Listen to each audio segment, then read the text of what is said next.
السلام علیکم ورحمۃ اللہ وبرکاتہ۔ بسم اللہ الرحمن الرحیم۔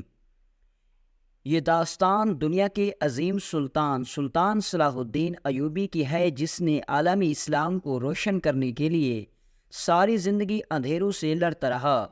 سلطان صلاح الدین ایوبی وہ واحد تاریخ کا عظیم سلطان تھا جس کی وفات کے بعد کوئی دولت نہیں تھی۔ اتنی بڑی سلطنت کا مالک ساری زندگی حج کرنے کے لیے ترستا رہا۔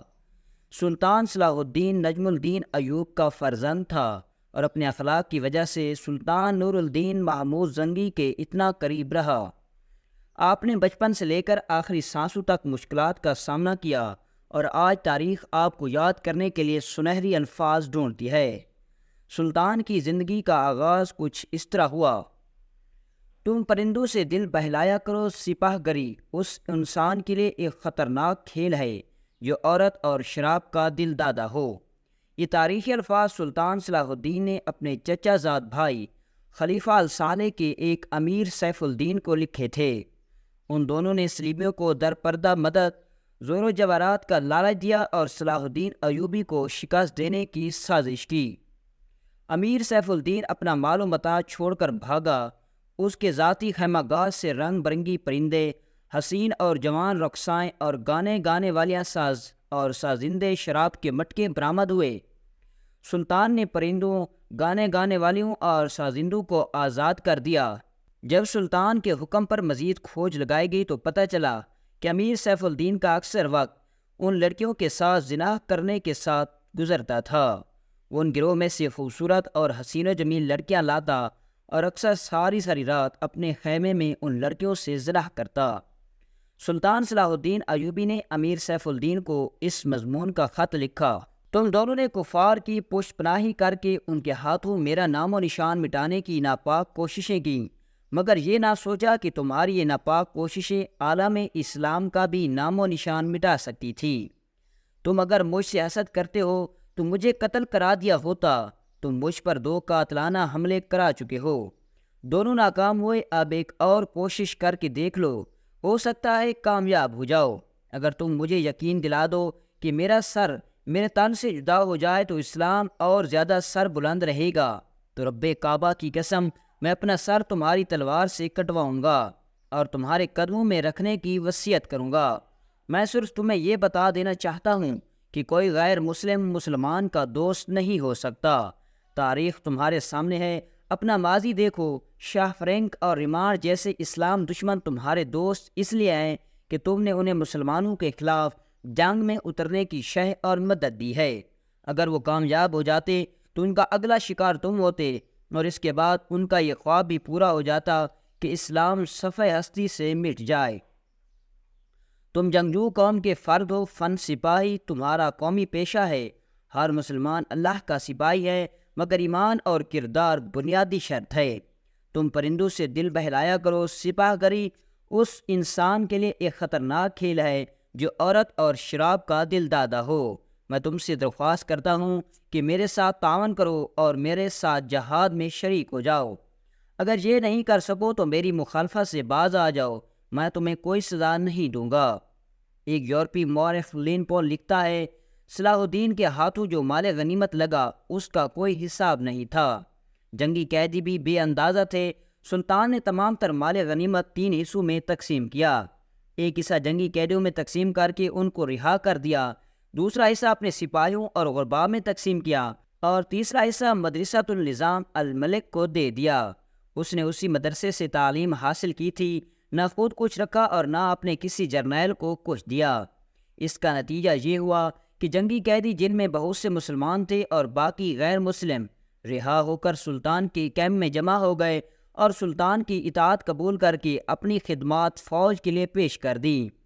ایوبی کی کشادہ ظرفی اور عظمت دور دور تک مشہور ہو گئی۔ اس سے پہلے حسن بن صباح کے پر اسرار فرقے فدائی، جنہیں یورپی مورخین نے قاتلوں کا گروہ لکھا ہے، سلطان صلاح الدین ایوبی پر 2 بار قاتلانہ حملے کر چکے تھے، لیکن اللہ نے اس عظیم مرد مجاہد سے بہت کام لینا تھا۔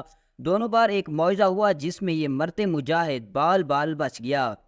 سلطان پر تیسرا قاتلانہ حملہ اس وقت ہوا جب وہ اپنے مسلمان بھائیوں اور صلیبیوں کی سازش کی چٹان کو شمشیر سے ریزہ ریزہ کر چکا تھا۔ امیر سیف الدین میدان جنگ سے بھاگ گیا تھا، مگر وہ سلطان کے خلاف بغض اور کینہ سے باز نہیں آیا۔ اس نے حسن بن صباح کے قاتل فرقے کی مدد حاصل کی۔ حسن بن صباح کا فرقہ اسلام کی آستین میں سانپ کی طرح پڑ رہا تھا۔ مختصر یہ کہ جس طرح زمین سورج سے دور ہو کر گناہوں کا گہوارہ بن گئی ہے، اسی طرح ایک حسن بن صباح نامی ایک شخص نے اسلام سے الگ ہو کر نبیوں اور پیغمبروں والی عظمت حاصل کرنے کا منصوبہ بنایا۔ وہ اپنے آپ کو مسلمان ہی کہلاتا رہا اور ایسا گروہ بنا لیا جو طلسماتی طریقوں سے لوگوں کو اپنا پیروکار بناتا۔ اس مقصد کے لیے اس گروہ نے نہایت حسینوں لڑکیاں، نشہ اور جڑی بوٹیاں، ہیپناٹزم اور چرب زبانی جیسے طریقے اپنائے، بہشت بنائی جس میں جا کر پتھر بھی موم ہو جاتے۔ مورخ کے الفاظ کے مطابق اس گروہ کے پاس اتنی حسین و جمیل لڑکیاں تھیں کہ بڑے بڑے بادشاہ ان لڑکیوں کو دیکھ کر اپنے ہوش و حواس کھو بیٹھتے۔ اپنے مخالفین کو قتل کرانے کے لیے ایک گروہ تیار کیا۔ قتل کے طریقے خفیہ اور پر اسرار ہوتے۔ اس فرقے کے افراد اس قدر چالاک، ذہین اور نڈر تھے کہ بھیس بدل کر بڑے بڑے جرنیلوں کے باڈی گارڈز بن جاتے، اور جب کوئی پر اسرار طریقے سے قتل ہو جاتا تو قاتلوں کو سراغ بھی نہیں مل پاتا۔ کچھ عرصہ بعد یہ فرقہ قاتلوں کا گروہ کے نام سے مشہور ہوا۔ یہ لوگ سیاسی قتل کے ماہر تھے، زہر بھی استعمال کیا کرتے تھے جو حسین لڑکیوں کے ہاتھوں شراب میں دیا جاتا تھا۔ بہت مدت تک یہ فرقے اسی مقصد کے لیے استعمال ہوتا رہا۔ اس کے پیروکار فدائی کہلاتے تھے۔ سلطان صلاح الدین ایوبی کو نہ تو لڑکیوں سے دھوکہ دیا جا سکتا تھا اور نہ ہی شراب سے۔ وہ ان دونوں سے نفرت کرتا تھا۔ سلطان کو اس طریقے سے قتل نہیں کیا جا سکتا تھا۔ اس کو قتل کرنے کا یہی ایک نیا طریقہ تھا کہ اس پر قاتلانہ حملہ کیا جائے۔ اس کے محافظوں کی موجودگی میں اس پر حملہ نہیں کیا جا سکتا تھا۔ اس سے پہلے 2 حملے ناکام ہو چکے تھے۔ اب جب کہ سلطان کو یہ توقع تھی کہ اس کا چچا زاد بھائی الصالح اور امیر سیف الدین شکست کھا کر توبہ کر چکے ہوں گے، انہوں نے انتقام کی ایک اور زیر ضمیر کوشش کی۔ صلاح الدین نے اس فتح کا جشن منانے کی بجائے حملے جاری رکھے اور 3 قصبوں کو قبضے میں لے لیا۔ ان میں غازہ کا مشہور قصبہ تھا۔ اسی قصبے کے گرد و نواح میں ایک روز سلطان صلاح الدین ایوبی امیر جوالازدی کے خیمے میں دوپہر کے وقت غنودگی کے عالم میں سستا رہے تھے۔ سلطان نے وہ پگڑی نہیں اتاری تھی جو میدان جنگ میں سلطان کے سر کو صحرا کی گرمی اور دشمن کے تلوار سے بچا کر رکھتی تھی۔ خیمے کے باہر اس کے معاوضوں کا دستہ موجود تھا اور چوکس تھا۔ باڈی گارڈز اس دستے کا کمانڈر ذرا سی دیر کے لیے وہاں سے چلا گیا۔ ایک محافظ نے سلطان کے خیمے میں گرے ہوئے پردوں میں سے جھانکا۔ اسلام کی عظمت کی پاسباں کی آنکھیں بند تھیں اور پیٹھ کے بل لیٹا ہوا تھا۔ اس محافظ نے باڈی گارڈ کی طرف دیکھا۔ ان میں سے 3-4 باڈی گارڈز نے اس کی طرف دیکھا۔ محافظوں نے اپنی آنکھیں بند کر کے کھولی۔ ایک خاص اشارہ۔ 3-4 محافظ اٹھے اور 2-3 باقی باڈی گارڈز کو باتوں میں لگا لیا۔ محافظ خیمے میں چلا گیا اور خنجر کمر بند سے نکالا، دبے پاؤں چلا اور پھر چیتے کی طرح سوئے ہوئے سلطان صلاح الدین ایوبی پر جست لگائی۔ خنجر والا ہاتھ اوپر اٹھا۔ عین اسی وقت سلطان نے کروٹ بدلی۔ یہ نہیں بتایا جا سکتا کہ حملہ آور خنجر کہاں مارنا چاہتا تھا، دل میں یا سینے میں، مگر ہوا یوں کہ خنجر سلطان کی پگڑی کے بالائی حصے میں اتر گیا اور سر بال برابر جتنا دور رہا اور پگڑی سر سے اتر گئی۔ سلطان صلاح الدین ایوبی بجلی کی تیزی سے اٹھا۔ اسے سمجھنے میں دیر نہیں لگی تھی کہ یہ سب کیا ہے، کیونکہ سلطان پر اس سے پہلے ایسے 2 حملے ہو چکے تھے۔